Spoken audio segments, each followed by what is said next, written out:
You're tuning in to the Black Hollywood Live Network, featuring news, interviews, and commentary on all things Black Hollywood. Hollywood redefined. From Los Angeles, California, presented by Maria Menounos and streaming live thanks to Akamai Technologies. This is Black Hollywood Live. Stand up, sit down, featuring in-depth discussion and interviews with stand-up comedians on the art of stand-up comedy. Black Hollywood Live. Hollywood redefined. You're listening to Black Hollywood Live. And now, the host for Black Hollywood Live, Stand Up, Sit Down. Hey guys, what's up? Welcome to another exciting, hilarious edition of Black Hollywood Live Stand Up, Sit Down. It's your host, Nick Perdue, and today I have a very favorite person of mine. This guy, I like to call him my comedic brother-in, Mr. Phileo Shacor. How you doing? I'm good, man. How are you? How you doing? Chilling. There you go. Chilling. Good to see you, you know. It is. Back it is good to see you. stateside now. Right? You know. Yeah. You over there having a extremely fun time. Having a Quincy Jones time. Wow. Over there. And Having a let me go away from America for a little bit and see what the world is about again. Yeah, get your little Tiger Woods on. Yeah, We'll get into that. Listen. Very soon. But let's just jump right into it. Do it. Okay, so you are a stand-up comedian out of All the day. Atlanta marketplace, huh? Yes. Woo, so Yeah. What was that like? Growing up in Atlanta, what was that like? Terrible. No, it was fine. Atlanta's fantastic, man. Atlanta's a good. Honestly, growing up, we were always told Atlanta's next. LA, man, it's the next big poppin', It's getting there finally. Yeah. You know what I mean? I'm 28, so 28 years Later, in it's the fine. making. It's getting there. I can see like a lot of progress in that. You know, I've been away from home for a while, so I don't know how much has changed, you know, as far as like entertainment goes. But I like from my friends, they're telling me, oh man, stuff is moving, stuff is changing. You should come back home for a little bit, do a couple of things, do a couple of shows. So I'm looking into that for sure. Keep your calendar open. Do that because it's just a different environment. It's a different beast than LA, just like New York is, just like anywhere else is. But growing up in Atlanta was fun, man. It was a lot of fun. Was not like the movie ATL, if you ever saw that. Nothing like nothing. it? I don't know. I was like, this movie is not. Lauren London's not running around and Nah, man, I ain't seen her. I'm waiting. The Malika and No. Khadijah. There was a lot of light-skinned people, too. I was like, we got a lot of dark people in Atlanta. And this movie is not representing right. Where are all the dark chocolate? There's a lot of brightness in this movie. Well, you know, So, yeah, it's all good. it's Hollywood for you. Yeah. Okay. So now, when did you start doing comedy? Like, were you the funny kid growing up, you know, or were you just like a little mischievous kid? I was a little asshole, mostly. Yeah. Growing up, yeah, my mom, yeah, definitely. But it was me trying to be funny, trying to lighten the mood a lot, to get out of like you know, we didn't live in like the best neighborhood and, you know, anything like that, but it was to try to escape from that reality. Yeah. So, you know, trying to lighten the mood, trying to be whatever, and it just turned out that I was good at being funny in class and good at, you know, just making people laugh. And when I noticed that, I said, oh, okay, this will keep me from getting beat up and from getting picked on, so let me go ahead and do this, and it, you know, makes people laugh, makes my mom laugh, makes whatever. So that was my goal, was to get my mom to laugh, because she used to watch a lot of Richard Pryor and Eddie Murphy and Red Fox and, you know, George Carlin, who have you. And it was like, okay, you know, she didn't think anything else was funny. So even growing up trying to be funny, you know, I'm like, Mom, I'm going to the comedy club. She's like, let me hear your joke. I'm like, all right, so here's my joke. And she's like, yeah, okay. I'm not coming to that. If that's your joke, I wouldn't tell my friends to come to that. So she was real hard on you. Yeah, it was. Yeah, she was like, that's not funny. Why is that funny? Is your little friends laugh at that? That's cute. That's cute to you. That's not funny. Go clean your room. That's funny. That'd be funny to see. So what did, you know, your mom or your parents think when you said, I want to pursue this, you know, stand-up comedy thing? she was like, for what? She was like, pursue. She With was no like, support. she was like, I want you to be happy. I want you to do what you want to do. But is this what you want to do? Because, like I said, I was like a little ass man. I was like, you know, I would do my schoolwork, but not to like try to toot my own horn, but it wasn't challenging. So I would get bored, you know what I mean? And then you just kind of lose focus and you're not trying to, you know, you're not really paying attention in class, anything like that. She was like, is this what you're trying to do because you don't want to do anything else because it bores you? Or is this something you're really into? And then that kind of made me take a step back. I was like, oh, is this something I'm really into? Can I live without it? And I realized, like, for a minute, I stopped trying to do it. And I was like, I cannot not do comedy. Yeah. You know what I mean? Like, this is, it's bugging me. It's like, get a little crackheads. You know what I'm saying? You're like, it's just, I gotta do comedy. I have to do it, even if I don't get paid, if I don't, whatever. I have to find a stage or a group of people even, and I have to like tell some jokes or just whatever. And even I notice even in just conversation, I'm not trying to be funny.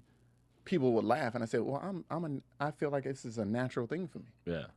Like this is not me trying to like. Here's my shtick. Here's all my jokes. Here's my book of jokes. This is me just talking and having in conversation.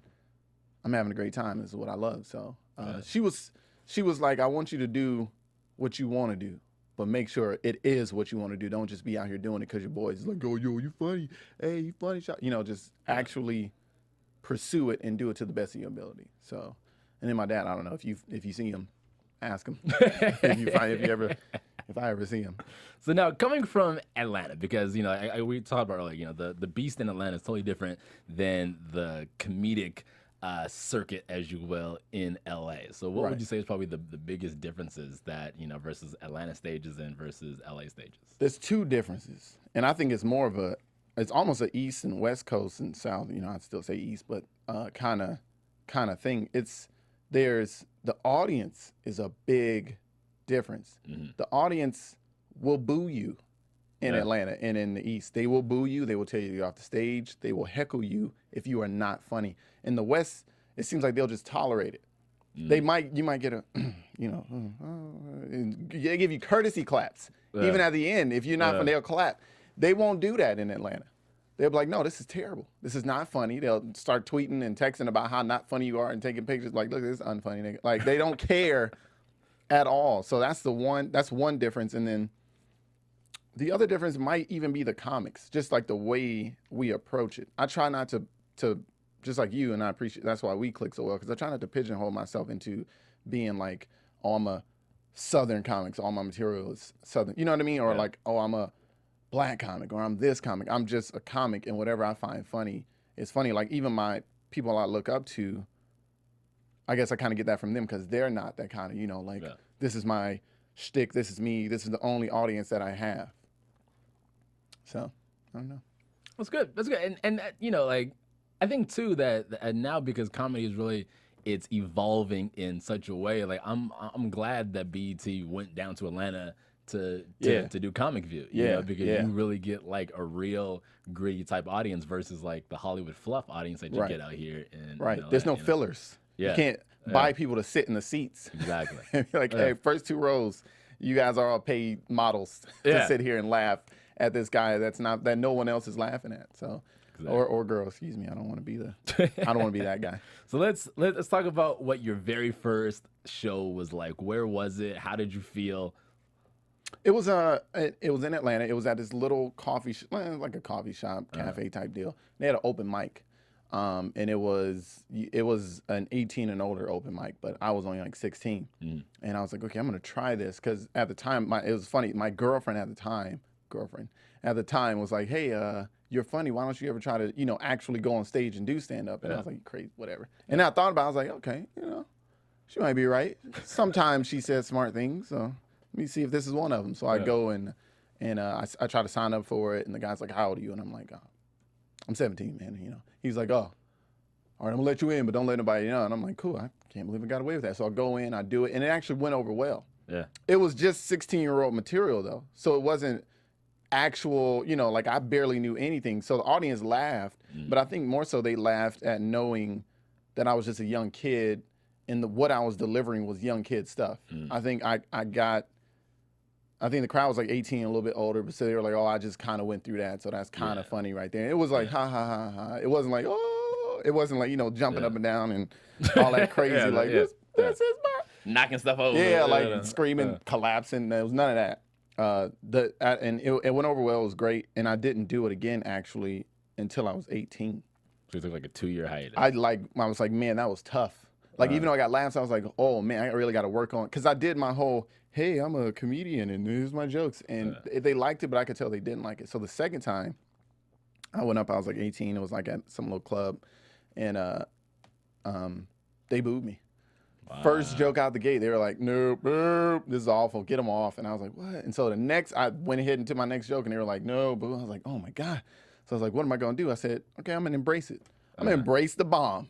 I'm gonna go right in, and I didn't even know that was like a thing. I was like, I'm gonna just keep telling jokes till they tell me to get off stage. And I happened to just have a joke that applied to a couple in the audience. So I said it was an interracial couple joke, and I went at it. And I was like, yeah, man, you got your little 40 acres yet. I don't know, but you got your mule right there, brother. And it was a white woman and whatever. And they were like, oh my God, I can't believe this dude just said that. And the audience was like, oh, maybe this dude is funny. Wait a minute.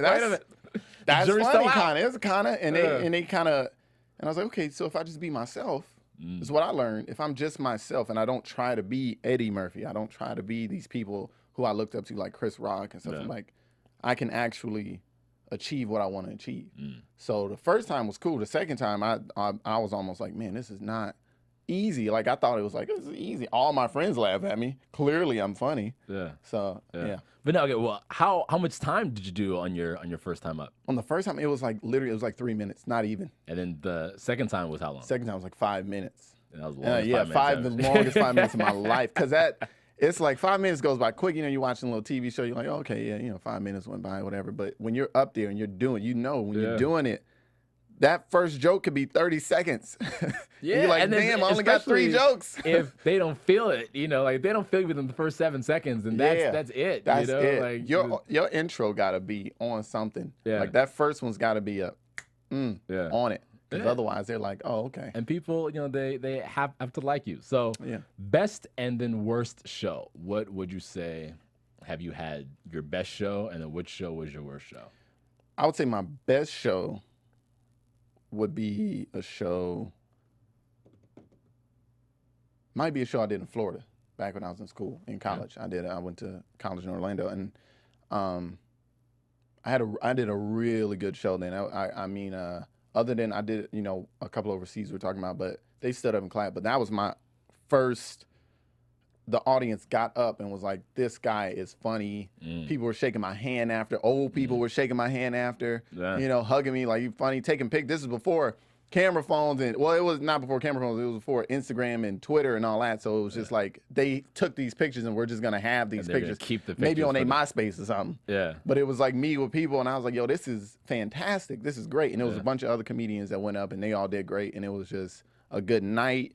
It all went over well. The worst show, my mom came to a show. Worst show ever. Because she and like a couple of my family members did not laugh at all. Like, but she smiled the whole time. So I knew she thought it was, it was I'm proud of you because these other people are laughing, but this shit is not funny. Like, and she was like, okay. She's like, I didn't know. First of all, I didn't know you talk like that. Second of all, she said you did well. You presented it, whatever. But because I used to do plays in high school. I was at a performing arts school kind of too. And I used to do plays in high school, and she loved that because I was, playing a character or doing whatever and joking around or being serious or whatever I did. But the comedy was, I think it was probably because it reminds people of not such good things. Like comedy is funny when it's tragedy a lot of times. And if you're a part of that, like if you're a part of, oh, my cousin got shot and you tell the joke and then, but no, this is your other cousin whose brother it was, he's probably not going to laugh too much at the joke. So it's kind of like, So that was the worst because they were just like, okay, yeah. But that is weird though, performing in front of your mother. It is. It is. Like anytime my mother comes to a show, I remember the first time she came and I was talking, I had some like really like X-rated type stuff. Yeah. It was funny. And I'm like, oh my God, should I just do the joke or should I like semi-censor because it's my mother? Yeah. And I remember like I like semi-censored it a little bit, but then, after, she was talking to me this and that, she's like, yeah, just do it. Yeah. Yeah. And then so I'm like, okay, well, I'm just gonna do it. And like one of her favorite jokes is me, and I'm literally talking about dogging this chick out. Like, and she loves it. Yeah, she's laughing and hi, it's crazy. And I'm like, wow. My mom is still like, she's like, that's cool that whatever you say and whatever you do, that's funny or whatever. But she's still and she's not even like religious like that. She's just like, but you're not gonna curse around me. I know that. Like, I'm like, I'm 28, man. I can say bitch if I want. And she's like, you can say whatever you want, but it's consequences. One of those consequences is getting your ass whipped. by your mother at 28. And I'm like, you can't keep smacking me. I'm a grown man. And what are you going to do? What you going to do? Hit your mom? You move. That's Across country. Yeah. And I say whatever I want. I text.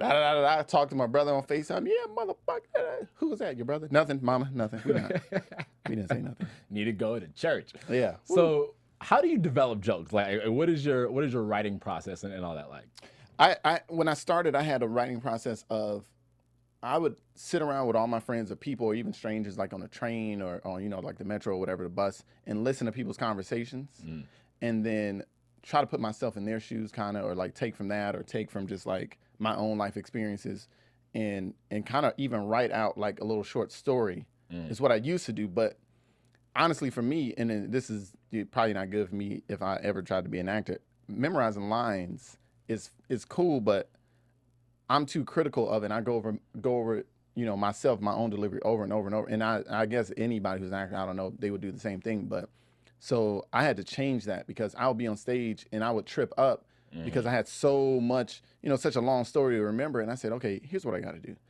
And I thought I was a genius when I came up with this, but apparently this is Chris Rock's format. Shout out to Chris Rock.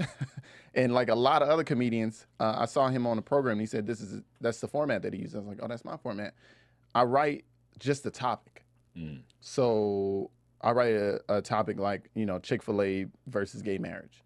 And then I make like a semi punchline. You know what I mean? Like, okay, I got gay friends, that's cool, but I'm not gonna stop eating chicken. I'm black, this is delicious. Whatever, it's simple, that's a hack joke, but simple, whatever. And I do it. And then I kind of go around with my friends, like if we hang with you or anybody else, and I kind of just talk like it's not my material. You know what I mean? If that comes up, like current event comes up or something comes up and I talk, and if you guys laugh or people laugh, I say, okay, I like what I said there. Try to remember that kind of tone in the kind of story I told then.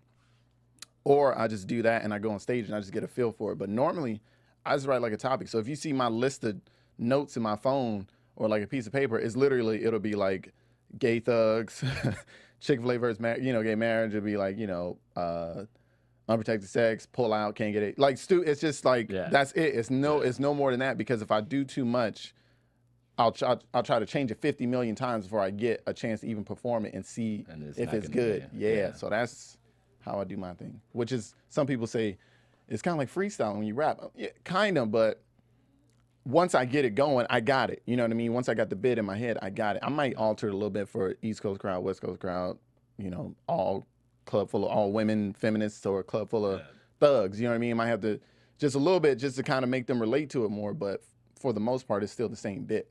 Yeah. You know what I mean? And then, and because I know too, like, because you can tell when someone is on stage and they're literally just reciting material versus someone who, has jokes, but is creating something, like on stage, or the way that is delivered, it looks like it's just regular conversation. Right. And they say it and you're like, okay, I get that. Probably the difference between like a comedic actor and a stand-up comic or a comedian. You know what I mean? Like a comedic actor could go on stage and recite his lines. Yeah. And it'll be funny to some, it won't be funny to some. You know what I mean? Yeah. But a comic or a comedian can kind of alter. You feel me? He can kind of be like, oh, okay, change it for this crowd. Oh, okay, this crowd's a little bit different. Okay, I see. Yeah, listening to the couple of comics before you, I know a lot of comics don't do that, and that's weird to me. It's like, if it's people on stage, you want to hear how the audience is reacting. You definitely want to hear, because you can have as many original jokes as possible, especially if it's your own personal experiences. But when you start talking about current events, I've had a joke in my head ready to go and have gone behind somebody and they just did and there's no way they heard my joke, because no one has heard the joke. Yeah. And they pretty much just did my joke. And I said, well, I have to call audible now. Okay, you got a joke like that. I got to think of something else real quick, before I go on there. So, yeah. Okay. Who do you look up to though? Like especially right now, at this point in your career, like who are you really looking at studying? When I was back, a couple of years ago, I would study other comics, not study them to try to mimic them, but study them to see like how do they command the room? How do they command the stage and what they do? Are they genuine to what they do? Right now, I mean, my favorites are always gonna be my Patrice O'Neal, number one. Yeah. Patrice O'Neal will forever be number one for me. Chris Rock, Bill Burr, Sam Kinison. I like Sam Kinison. I want to, Yeah. I like the. Once I get a couple of these new cats out, I'm like, oh yeah, Kevin Hart, I like Kevin Hart, and then I go back and people are like Sam Kinison, who is that? I'm like Sam Kinison, big trench coat, hat, long. Like Yelling, people don't just know, yelling, people, and I'm like, you don't know. So mine goes back because I got an appreciation. I started to have an appreciation for comedy when I was younger. Like the first time I saw Sam Kinison was on Married with Children. He had a spot on there. He was Al Bundy's guardian angel on an episode, and I was like, this dude is funny, and the audience is clapping like they know him. Yeah. So I had to find out who this is, and I had to ask one of my uncles, and he was like, "Oh, that's Sam Kinison. You don't know." And he had to show me. I was like, "Man, this dude is hilarious. I should not be watching this, but this dude is hilarious." But so like, yeah, those are the guys I still admire, and I'm one of those guys. I'll go back and I'll watch like a Bill Burr special or radio appearance or listen to a podcast 100 times, like it's brand new, and I'll crack like I appreciate those their appreciation for the craft. You know what I mean? Yeah. So like Patrice O'Neal, I'll listen to Elephant in the Room and all his other stuff 1,000,000 times. Yeah. And like my friends around me are like, dude, how many times are you gonna listen to him on this Opie and Anthony? Like, what are you? I'm like, dude, listen to this part. This is hilarious. And they're like, dude, I've heard it 50 times. Yeah. And I'm like, it never gets old to me. So. Yeah, well, that's like if you say a student of the game, like right. That's how you won't hit the glass ceiling, and that's how like you grow, and that's how you get better. You know what I mean? Because especially like right now, I said like with the state that comedy is in right now, you have Kevin Hart, who is I'll give him the top spot right now. He definitely. I mean, as far as success goes in it, he's got the top spot. Like whether you like him or hate him, you can't deny. It's like when people are like, oh no, I don't think he's that good. Well, that doesn't matter. He's still number one right now. He's just on top. And it's like you said, the state of it and what it is. The reason why I appreciate those people is because I don't think I can ever get that great or better. So I aspire to continue to get the best me I can be. Like I can never be Chris Rock. I can never be Patrice. I don't want to be those guys. Yeah. I want to continue to admire those guys. Yeah. You know what I mean? I don't want to be like if I was a rapper. I don't want to be Pac. Like, I just want to listen to Pac and appreciate Pac and glad that he influenced a part of me. Yeah. You know what I mean? Yeah. So it's like that. In the state, comedy's evolving, like you said. Like, there's a lot of internet. Like, everybody's funny now, apparently. Trying memes are, like, killing, like, everything. Like, like we're sensitive comics at times. So it's kind of like if you do a great joke on stage and it's like, oh, the audience is loving it. And then you go tweet that joke and nothing. Yeah. Like you got all these finally like no retweets, nobody. They're like, and I've seen people go by and scroll through their timeline like, that's funny. That's funny. And I was like, oh, that's interesting. Yeah. Because in my head, I'm like, oh, retweet. But why would you? It's kind of like it's just the way it is. I don't know, but it is evolving. So you got to kind of get with social media and being funny on social media, YouTube, Black Hollywood Live, all that stuff like that. You got to continue to be. You got to progress. But now let me ask you this though, like. How do you feel about the internet comedians versus the traditional stand-up comedians? Like the cats who are literally just online or on Twitter, who are stealing tweets or whatever, and getting the retweets and that can use that delete button versus, you, me, and all the other comedians who go on stage night after night and have had those nights to where you're like, I wish I had a delete button. I'll be honest.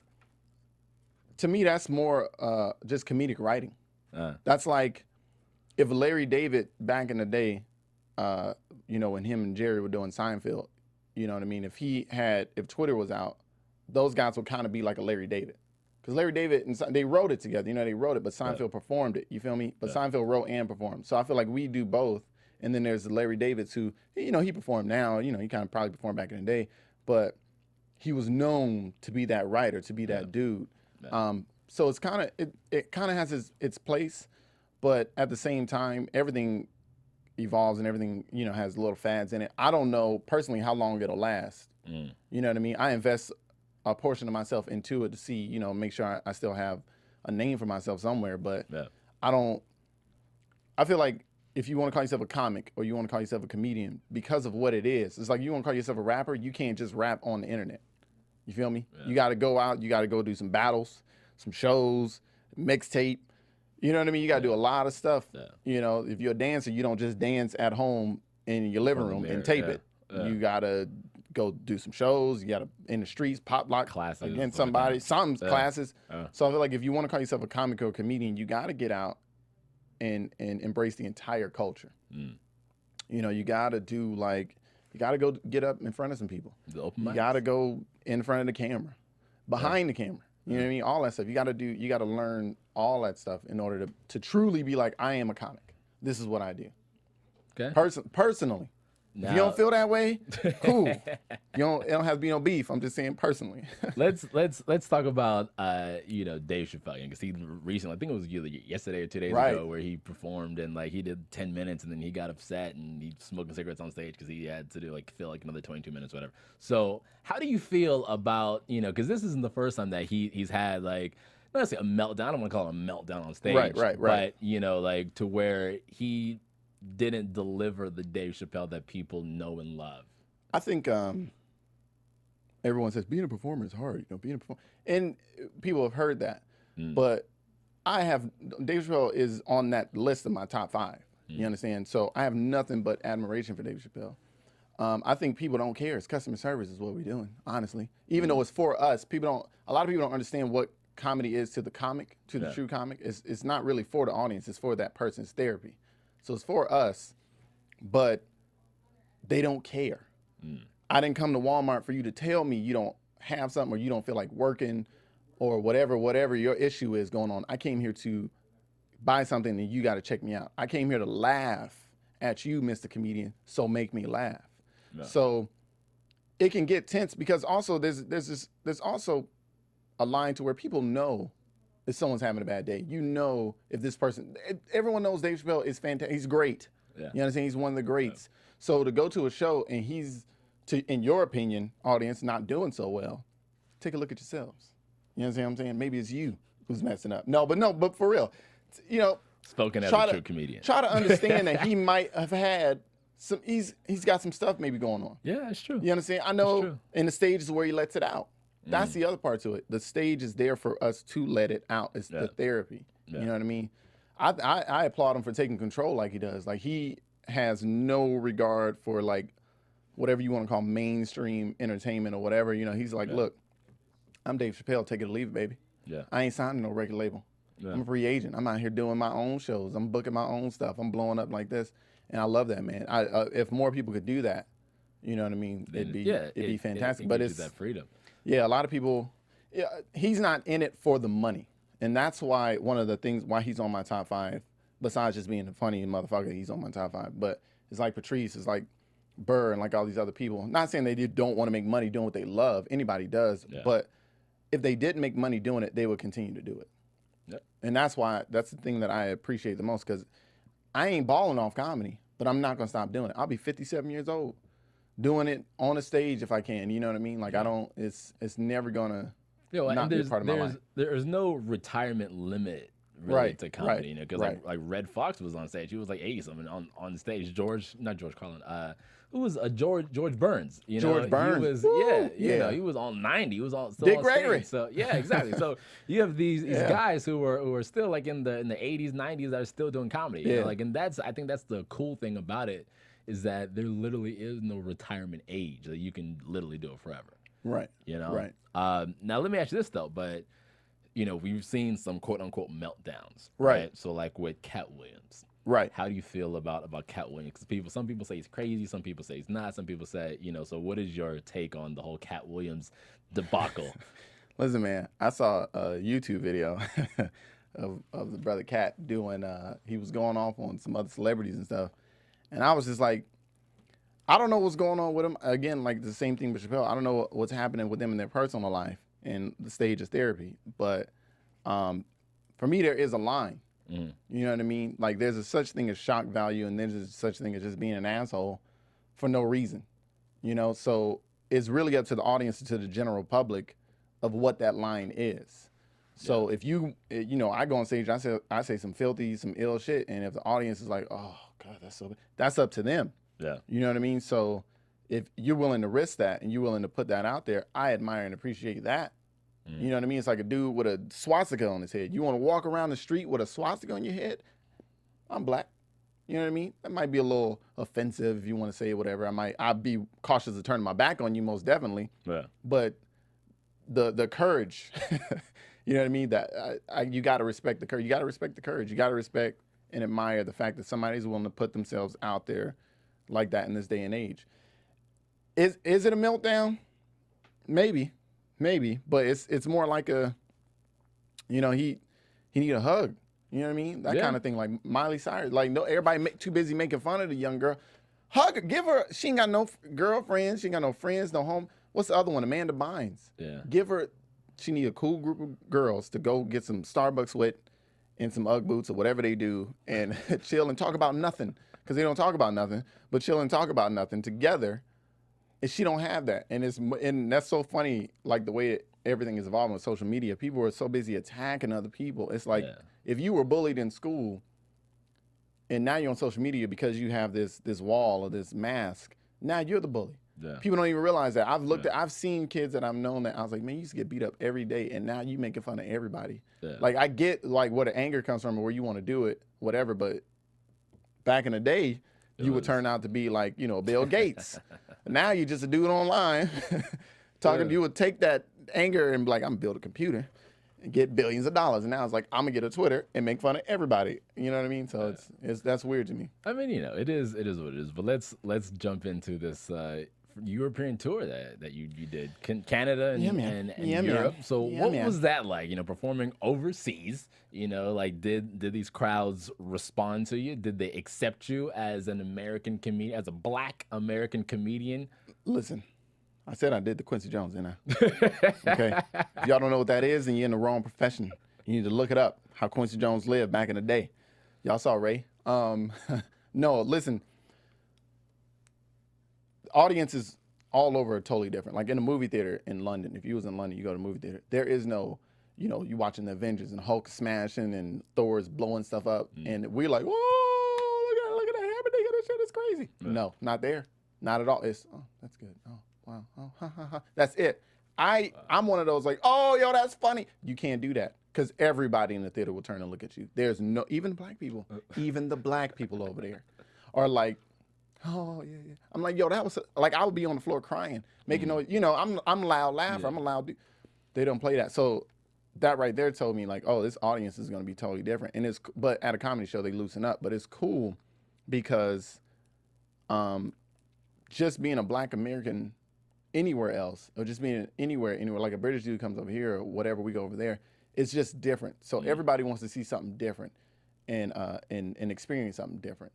So it was fantastic because they sucked it up. They loved it. You know what I mean? Yeah. And just like crowds here, like I'm not like the man, but I consider myself to be good at what I do, or I wouldn't keep doing it. Yeah. You know, so they loved it. The experience, I would say, is overall, because I've traveled overseas even before. Like this is my first time doing comedy anywhere outside of the States, really. But traveling overseas to do, I've worked overseas and lived overseas, and I knew the cultures and I knew what I was getting myself into.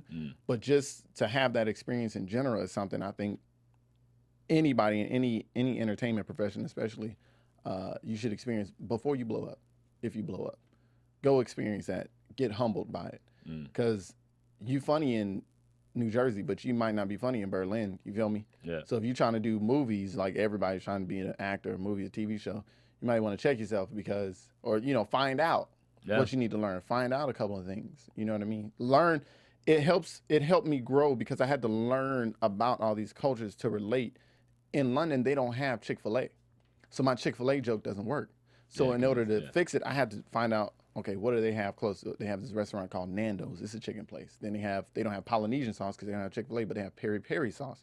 So I have to do this. I have to twist the words of my joke. I have to find that kind of stuff out. Culturally, is that even gay marriage even a thing over there? Like, does it? Yeah. So you really have to grow as a person. You can't go over there and just do your whole like, yeah, man, you know, don't you hate traffic? No, we don't hate traffic. We don't have traffic here. Everybody rides bikes. What are you talking about? You know what I mean? So it's like, oh, damn, okay. Don't you hate when people park on the other side and you're like, no, because that's okay here. It's like, damn, like that's what we do. Yeah. What are you talking about, American? Like, what are you doing? What are you doing? Get off. But yeah. So it's something I would say I'm obviously definitely doing again. Would love to do again soon. But it's like anything, and this is kind of how I think a lot of people think too. A lot of stuff that gets big in America gets big over there, overseas or anywhere else. Yeah.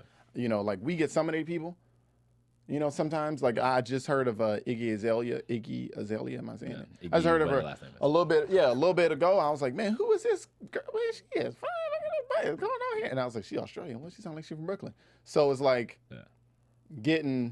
we got her, but before her, like we get actors sometimes, but they get everything over there. They get everybody.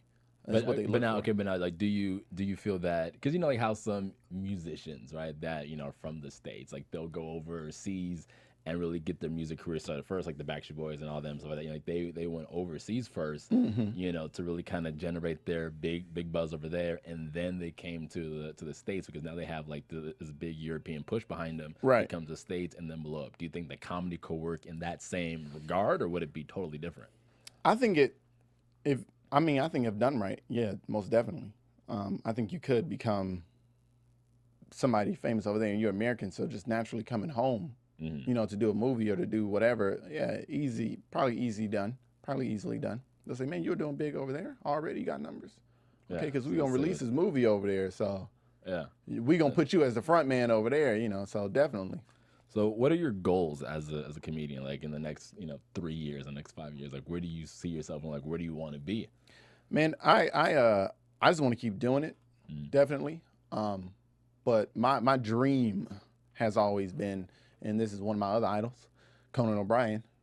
I always wanted to have a late night talk show, something like that. You know what I mean? To where I could just like interview people, goof off with them, other celebrities, other people, even just whoever. You know, they don't even have to be a celeb, but something to that effect is like my long term. That's where I always wanted to be at. Arsenio. You know, something like that. Who's coming back? Yeah, right. Back. I'm checking that. But something like that, or even like a sketch comedy show, like your boys Key and Peele.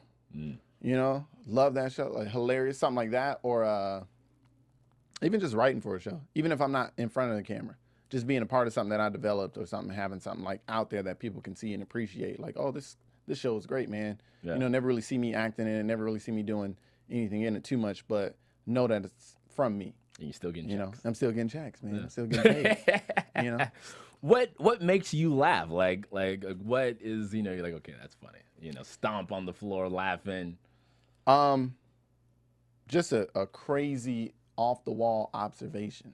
You know what I mean? Like something that I heard of it, and I heard the same story. I heard the same news thing, but I didn't take it in the way you took it. Like. Daniel Tosh is good at that. His mind is like elsewhere, you know what I mean? And like Patrice was like that. Like you'd be like, he got a whole thing about sexual harassment, and I never even thought of sexual harassment like what it truly is, you know what I mean? And he was like, why don't we have harassment day? And I'm like, this is like this is ridiculous because I never even thought of it on that plane, you know what I mean? So stuff like that, to where it's like borderline, you know, you want to say inappropriate or whatever you want to say. Or even just way out there, like where people be like, that's not funny. But if they can make you laugh on something that you shouldn't laugh at, I love it. Like anybody, you know, somebody trip up and fall or make a joke about a kid or somebody's face, that's funny. But if you can make somebody laugh about slavery, right? Slavery should not be funny. You know what I mean? But if you can make a joke and make it like Dave Chappelle skit about the roots, the bloopers and stuff. Oh yeah. Like man, like that's hilarious. Like that should not be funny, but that's hilarious. So stuff like that makes me like get up, run across the room, backflip, cry. Like, okay, but now how do you feel about, you know, because you know there are some comedians that say some inappropriate things, you know, like the Tracy Morgan and even Daniel Tosh said a couple things, and they've had to issue these apologies. So you know, because I personally believe that a comic shouldn't apologize for a joke. Like if you don't find it funny, then that's whatever. You know, so you're on the same way. I think it's context. I think people don't understand context. Yeah. You know what I'm saying? People just, if it's not their way, it's the highway. You feel me? So people don't understand the context of what I'm saying. Like if I'm telling a joke, especially. And the fact that if you come to a comedy show, you're there knowing that something like that may happen. You're not, this is not your writing. This is not your mind. This is not your art. People don't consider, or a lot of people don't see comedy as an art form still. So you can have like a naked lady on there, you know, on a you know, as a model, and they say, oh, this is art, and I painted her, and that's an art piece. Or you can have the dragon tattoo rape scene, a brutal rape scene, and it's like, oh, that's rape, and like it should be bad. You shouldn't show this. But if somebody made a joke, it's art though, it's a film.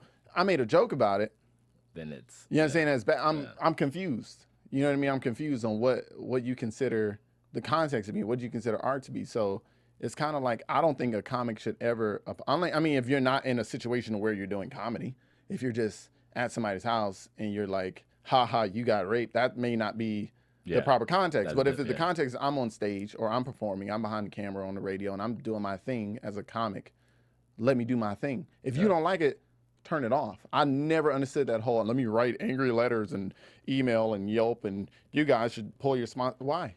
Just turn it off. Yeah.